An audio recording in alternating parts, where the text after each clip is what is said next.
अस्सलामु अलैकुम वरहमत उल्लाह। सूफी और शैतान पिछली कई किस्तों में सूफियों की सियाकारी बता चुका हूँ।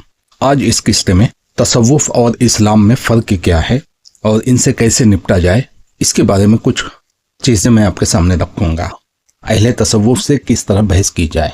इससे पहले भी कई किस्तों में हम सूफियाना अफकार की ख़तरनाकियों का जिक्र कर चुके हैं। अब जो शख्स भी इन बातों से वाकिफ़ हो जाए उस पर ज़रूरी है कि इस्लामी समाज से इस खबीस दरख्त की जड़ उखाड़ने की कोशिश करे। लेकिन ये काम नहीं हो सकता जब तक कि अल्लाह सुब्हानहू व तआला की तरफ दावत बरहक न दी जाए और हिदायत और पाकीज़गी के पर्दे में हर किस्म के कुफ्र व ज़िंदगा को छुपाने वाले इस काबिल नफ़रत तसव्वुफ को सरेआम रुस्वा न किया जाए।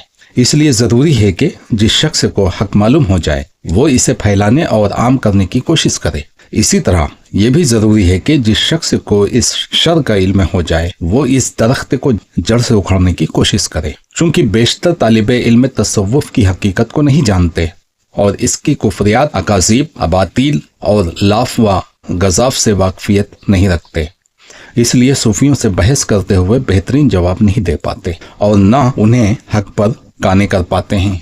क्योंकि सूफी जब ऐसे आदमी को देखता है जो किताब व सुन्नत और दलील की अजमत का कायल हो तो झट कहता है कि जुनैद ने, जो कि शेखुल ताइफा थे, फरमाया है कि हमारा तरीका किताब व सुन्नत का पाबंद है, और जो किताब व सुन्नत को न समझे वो इस गिरोह के तरीके को भी नहीं समझ सकता।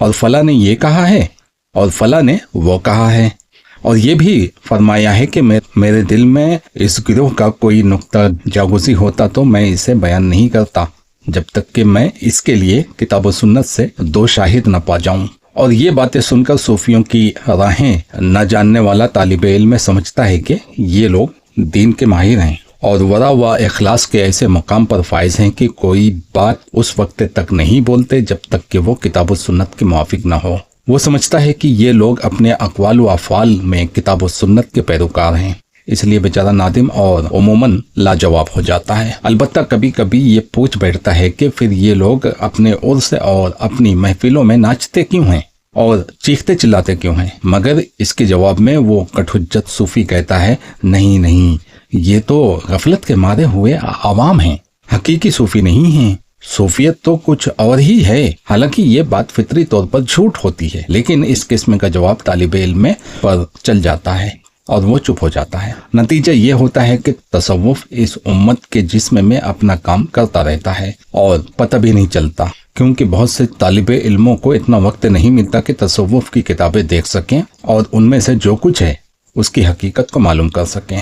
और कभी ऐसा भी होता है कि जब बाज़ किताबें देखते हैं तो हक पोशीदा रह जाता है और बातिल से वाकिफ नहीं हो पाता, क्योंकि इसमें ऐसी तलबीस और मिलावट होती है कि पढ़ने वाला एक मरीज के कौल के पहलू ब पहलू एक सही कौल देखता है और छुपे हुए लफ्ज़ों में कुफ्र वाले एक कौल से गुजरता है तो एक चौथा कौल ऐसा देखता है जिससे हिकमत फुर्ती महसूस होती है।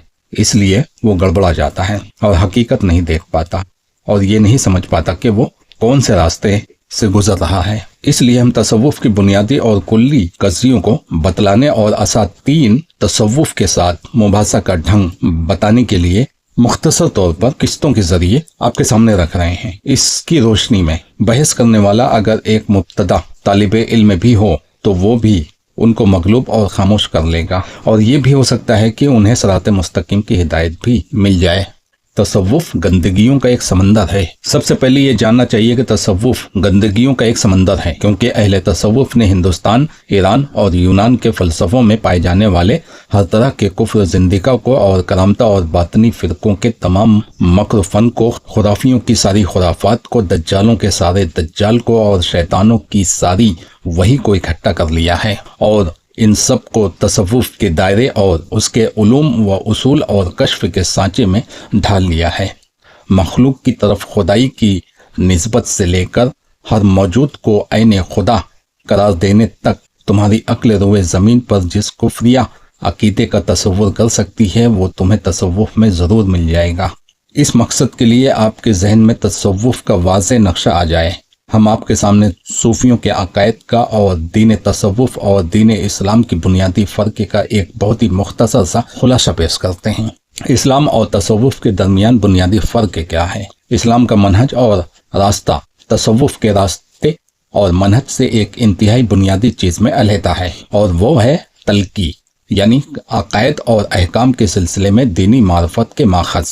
इस्लाम अकायद के माखज़ को सिर्फ नबियों और पैगंबरों की वही में महसूर करार देता है, और इस मकसद के लिए हमारे पास सिर्फ किताब व सुन्नत है। इसके बरखिलाफ दीन तसव्वुफ में अकायद का माखज़ वो ख्याली वही है जो औलिया के पास आती है, या वो मज़ूम कश्फ है जो उन्हें हासिल होता है, या ख्वाब है, या पिछले वक्तों के मरे हुए लोगों और खिज़र अलैहिस्सलाम से मुलाकात वगैरह है, बल्कि लौह महफूज में देखना और जिनों से, जिन्हें ये लोग रूहानी कहते हैं, कुछ हासिल करना भी इस फहरिस्त में शामिल है।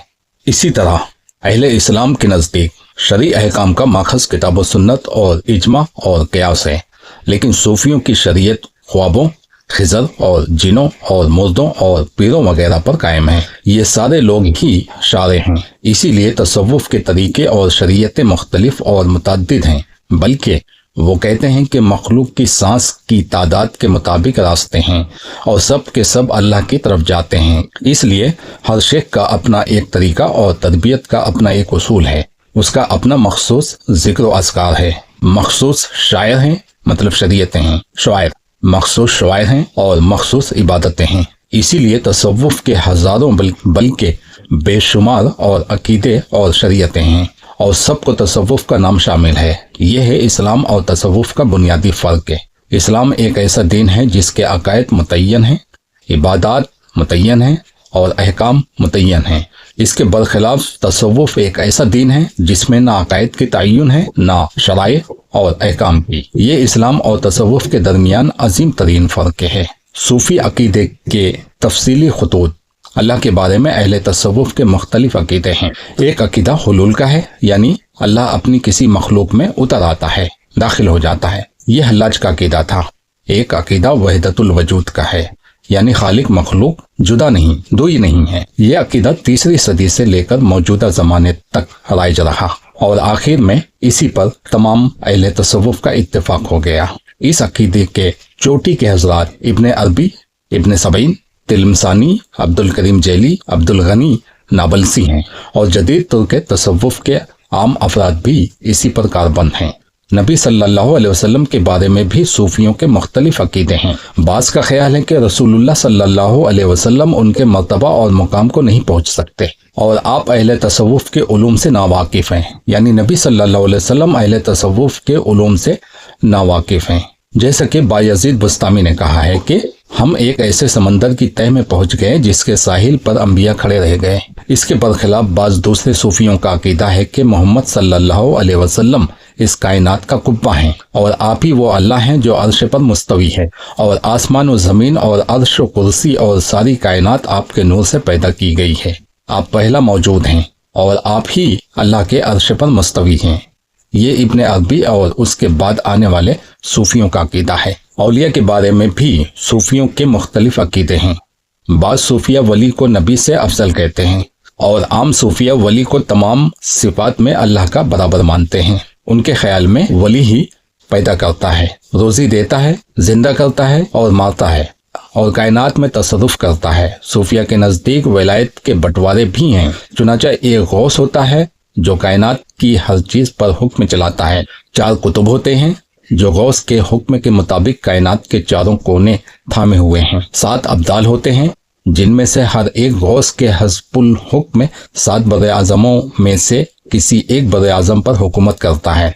कुछ नुजबा होते हैं जो सिर्फ शहर पर हुकूमत करते हैं। हर नजीब एक शहर का हाकिम होता है। इस तरह औलिया का ये बैनुल अक़वामी निज़ाम मखलूक पर हुकूमत करता है। फिर उनका एक ईवान है जिसमें वो हर रात गारे हिरा के अंदर जमा होते हैं और तकदीर पर नजर डालते हैं। मुख्तसर ये कि औलिया की दुनिया मुकम्मल खुराफात की दुनिया है, और ये तभी तौर पर इस्लामी वलायत के खिलाफ है जिसकी बुनियाद दीनदारी, तकवा, अमल सालेह, अल्लाह की पूरी बंदगी और उसी का फकीर व मोहताज बनने पर है। यहाँ वली खुद अपने किसी मामले का मालिक नहीं होता, चाहे कि वो दूसरों के मामलात का मालिक हो। चुनांचे अल्लाह ताला अपने रसूल सल्लल्लाहु अलैहि वसल्लम से फरमाता है, तुम कह दो कि मैं न तुम्हारे किसी नुकसान का मालिक हूँ न हिदायत का। جنت اور جہنم کے بارے میں جہاں تک جنت کا تعلق ہے تو تمام صوفیہ کا عقیدہ ہے کہ جنت کو طلب کرنا بہت بڑا نقص اور عیب ہے۔ جنت کو طلب کرنا بہت بڑا عیب ہے۔ ولی کے لیے جائز نہیں کہ وہ جنت کے لیے کوشاں ہو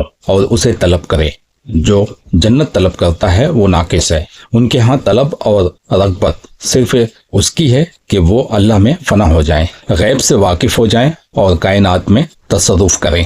یہی صوفیوں کی خیالی جنت ہے۔ اور جہاں تک جہنم کا تعلق ہے تو صوفیوں کا عقیدہ ہے کہ اس سے بھاگنا صوفی کامل کے شایان شان نہیں، کیونکہ اس سے ڈرنا آزادوں کی نہیں غلاموں کی طبیعت ہے۔ اور بعض صوفیوں نے تو غرور و فخر میں آ کر یہاں تک کہہ ڈالا کہ اگر جہنم پر تھوک دے تو جہنم بجھ جائے گی، جیسا کہ ابو یزید بسطامی کہتا ہے۔